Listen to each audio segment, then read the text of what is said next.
Les secondes s'écoulèrent, avec une lenteur insoutenable, puis 2 barres roses apparurent sur l'écran de test. Mélissa sentit le sol se dérober sous ses pieds. Elle était enceinte. Elle porta une main tremblante à sa bouche, les larmes jaillissant malgré elle. Cela n'était pas censé arriver. Elle, la fille parfaite, la fierté de ses parents, ne pouvait pas être enceinte à 17 ans. Un flot de pensées tourbillonnait dans son esprit. Que diraient son père et sa mère? Comment allait-elle leur annoncer une chose pareille? Mais surtout, Noé, que ferait-il lorsqu'il apprendrait la nouvelle? Il lui avait promis un avenir ensemble. Il s'était juré un amour éternel. Il l'aimerait toujours, n'est-ce pas? Il fallait qu'il le sache. Mélissa attendit 3 jours avant de contacter Noé.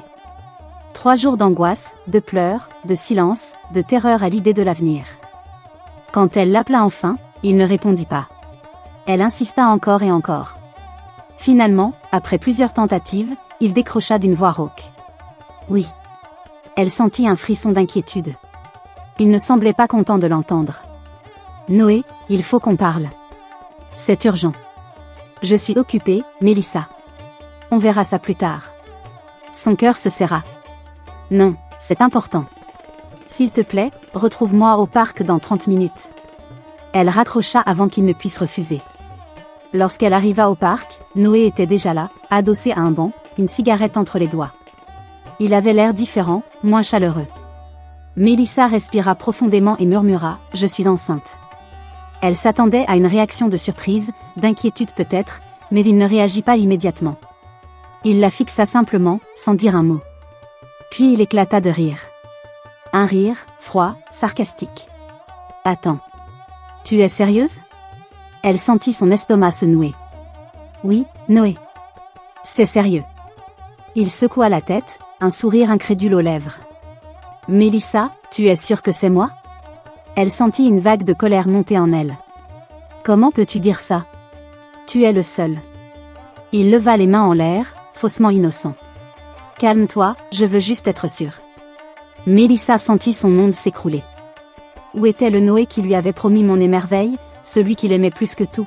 « Noé, dis-moi que tu vas m'aider, supplia-t-elle.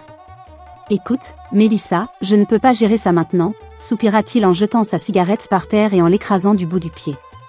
C'est compliqué, dit-elle en reculant. Tu m'as dit que tu voulais qu'on parte ensemble, que tu voulais qu'on soit libre. Il détourna le regard. Je ne pensais pas que tu tomberais enceinte. Mélissa sentit les larmes monter. Tu ne pensais pas? Et maintenant, que fais-tu? Tu me quittes?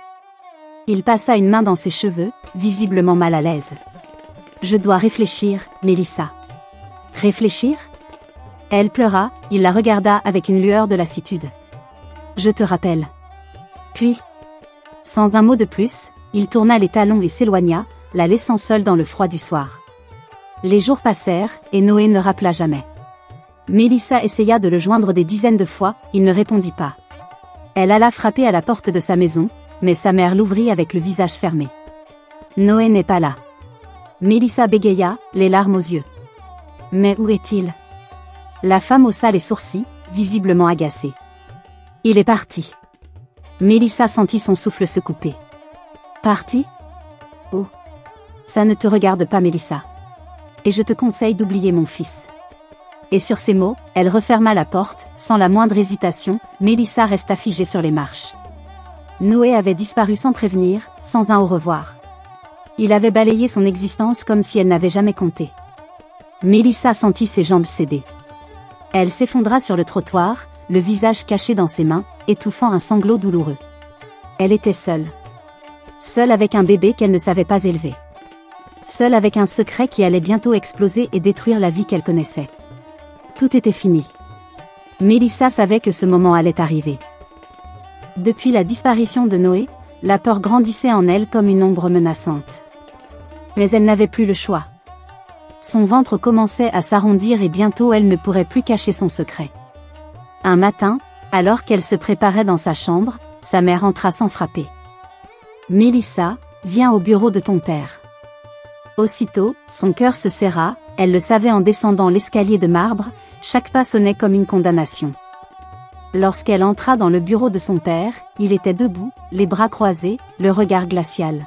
« Assieds-toi. » Sa mère était assise à côté d'elle, une expression de dégoût et de colère silencieuse sur le visage. Son père prit une profonde inspiration avant de parler d'une voix aigre. On m'a dit quelque chose d'inquiétant à ton sujet, Mélissa. J'espère que ce n'est pas vrai. Elle sentit ses mains trembler sur ses genoux. Tu es enceinte?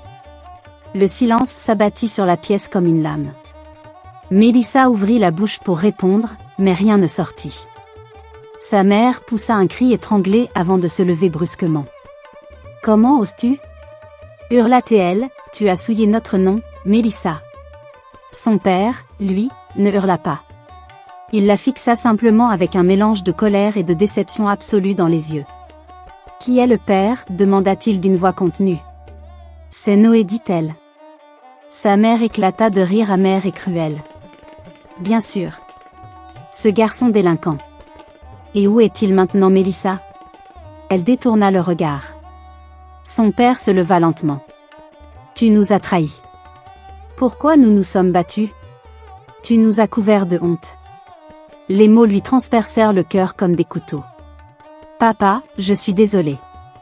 Tais-toi, le coupa-t-il sèchement. Mélissa sentit son corps se rétracter sous la violence de sa voix. Tu vas quitter cette maison immédiatement. Mélissa sentit son souffle s'accélérer. Quoi? Tu nous as déshonorés. Je refuse qu'une fille soit enceinte d'un inconnu sous mon toit. Elle se tourna vers sa mère, cherchant une once de compassion. Maman, s'il te plaît. Mais sa mère détourna le regard. Tu nous as trop fait de mal. Mélissa, prends tes affaires et pars. Son monde s'effondra. Elle avait perdu Noé, et maintenant elle perdait aussi sa famille. Les portes de la villa se refermèrent derrière elle. Mélissa était seule. Elle n'avait nulle part où aller. Son téléphone fut aussitôt coupé et sa carte bancaire bloquée. Habituée au luxe et au confort, elle se retrouva à errer en ville. Un simple sac à dos contenant quelques vêtements et une poignée de billets que sa gouvernante lui avait discrètement glissés dans la main avant de partir. Que faire? Où aller? La nuit tombait, et le froid s'installait. Elle n'avait jamais connu ce sentiment, la peur de ne pas savoir où dormir. Après des heures de marche, elle trouva refuge dans un petit parc désert. Elle s'assit sur un banc, épuisée, affamée, le corps meurtri par le poids du désespoir. Elle voulait disparaître. Ses larmes coulaient en silence. Elle se demandait comment elle était arrivée là. Elle pensa à Noé, à ses promesses de liberté et d'amour éternel. Tout était mensonge. Elle posa une main tremblante sur son ventre. Je suis désolée, mon bébé. Ce fut à ce moment-là qu'elle sentit une main douce se poser sur son épaule. Mélissa sursauta. Devant elle, une femme mûre, enveloppée dans un grand foulard coloré, la regardait avec inquiétude. Dahlia? Elle cligna des yeux, choquée. Nila? Murmura Mélissa, presque incroyable. Nila avait été leur servante pendant des années, avant d'être brutalement renvoyée par sa mère pour une raison futile. Ma fille, que fais-tu ici dans cet état? Demanda Nila en la regardant tendrement. Mélissa baissa la tête, honteuse. Je suis enceinte et mes parents m'ont chassée. Nila resta silencieuse un moment, puis elle soupira et prit doucement la main de Mélissa. Viens avec moi. Sans réfléchir, Mélissa se laissa guider. Nila la conduisit dans un quartier plus modeste, loin du luxe dans lequel elle avait grandi. Elles arrivèrent devant une petite maison, simple mais chaleureuse. Entre, ma fille. Ici tu seras en sécurité. Mélissa entra, submergée par une vague d'émotions. Dans cet humble lieu, elle sentit, pour la première fois depuis longtemps, la chaleur humaine. Nila lui servit un repas chaud, et lui tendit des vêtements propres. Tu peux rester ici aussi longtemps que tu en auras besoin. Je ne te laisserai pas seule. Mélissa sentit des larmes couler sur ses joues. Elle n'était pas seule et, pour la première fois depuis des semaines, elle sentit un espoir grandir en elle. Mélissa se réveilla dans la petite maison de Nila.